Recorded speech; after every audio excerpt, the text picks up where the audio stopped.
we have a new toy.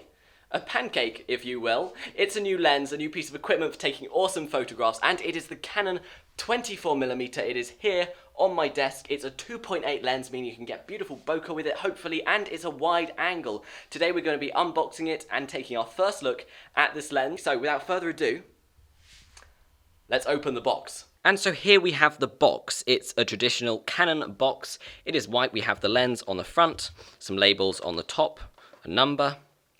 Just standard Canon packaging, really. Nothing too special about that. Now, the box isn't sealed. There's no tape or anything, but that shouldn't be a problem. Let's hope. As we open it up, you can see we have the manuals on the top. There's a warranty, interchangeable lens instructions. So that's just some pieces of paper. These are the boring bits.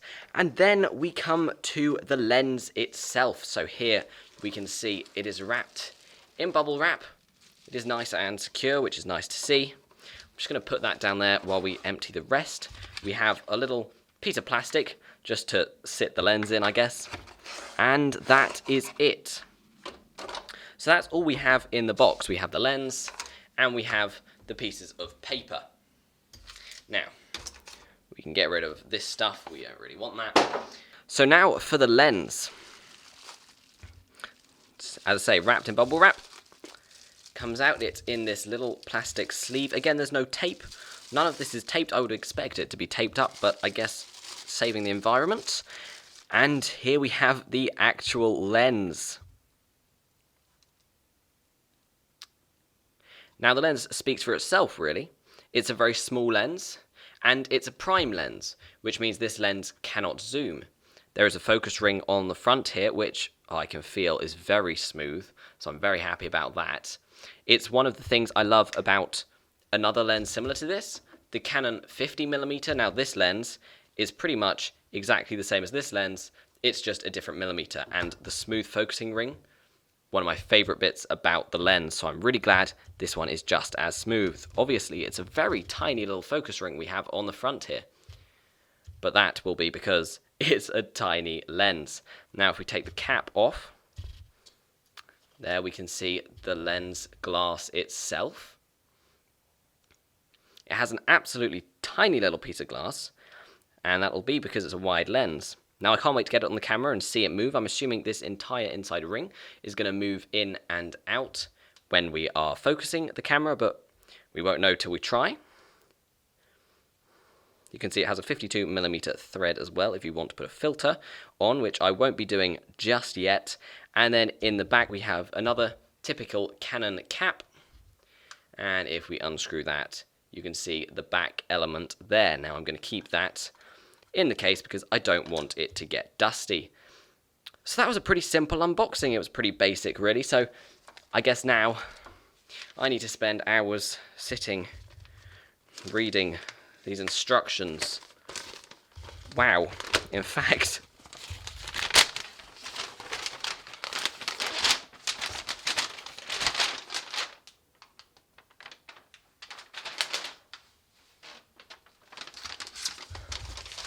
there is a lot of instructions now. Obviously, they're all different languages, but just for one lens, that is a lot of paper.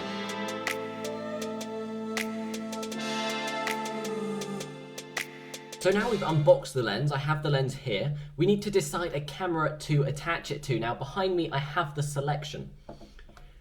I have the Canon 250D. This is a very small enthusiast level camera. This camera would be very suited for a smaller lens because it is a small camera. At the moment I have the Canon 18 to 55mm kit lens on. This is what I was vlogging with just now, but now I'm using the DJI Action 2, so we could put it on this camera and it would look great because the camera and the lens are a similar size, or we could get the professional camera out, which is the Canon 7D Mark II. Now this is a much bigger camera, and so in comparison the lens is going to look absolutely tiny. It's going to look like I don't have a lens on the camera.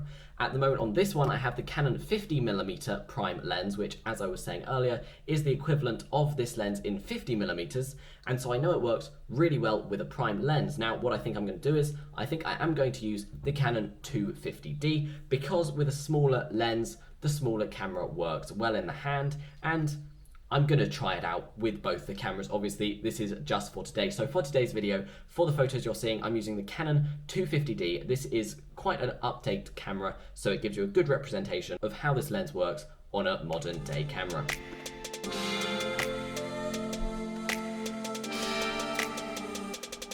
And the lens is now on the camera. So we're taking the cap off, and here you can see the tiny little lens. It hardly sticks out further than the flash on top of the camera, the built-in flash, which is crazy. I am going to put it on the other camera just to see how small it looks. But first, let's take some photos. Now, I don't have any people to take photos of today. We don't have any models around, so we're going to have to take photos of things on my desk. Now, here you can see my desk. And what have we got? We've got the lens cap, the lens I've just taken off. We have a mouse. We have a little globe here. Now, I got this on one of my holiday vlogs. If you haven't watched them, go check them out.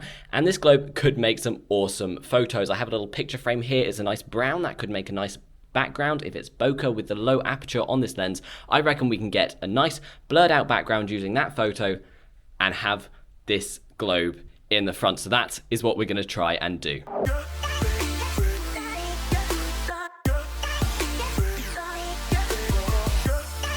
And here you can see the setup I have. I have a light from the top illuminating the background so that that is nice and bright. We don't want that to be dark. And then we have the globe in the front here. Now, the globe is sitting on a little ring so that it stays upright. And because we're in the UK and I'm patriotic, I've got the UK facing the camera. Now, here I've got the camera, and you can see I've got the camera set up so that the background is purely the sign. Now, it is a wide lens, which means for this kind of photograph, it's really illogical. You wouldn't use it in this scenario. I'd use my 50mm where it's more zoomed in. But just for this trial photo, we're using it, and it's good to test these lenses in a situation where you wouldn't, because you can see how good they really are. So here you can see I have the globe in the front in focus, and the background is beautifully blurred. So if I just focus that up, now, the UK isn't quite facing us anymore. Let's bring it around. There we go. Oh, not there. Okay. Just there. And there we have a photo. So you can see that this lens works really well. The quality is beautiful, which is typical of a prime lens. The prime lenses can take super sharp photos because they don't have to worry about zooming in or out. You can also see that the low aperture means you can get beautiful bokeh. Now, don't get me wrong, today is an unboxing video. I'm definitely going to take this lens out. We're going to do some landscape photography. We might do some street photography. Who knows? We'll try some wildlife photography with a wide lens. I'm sure we can make it work. So subscribe if you want to see those videos and you want to see us doing more testing of the lenses. Thank you for watching, and I will see you in the next one.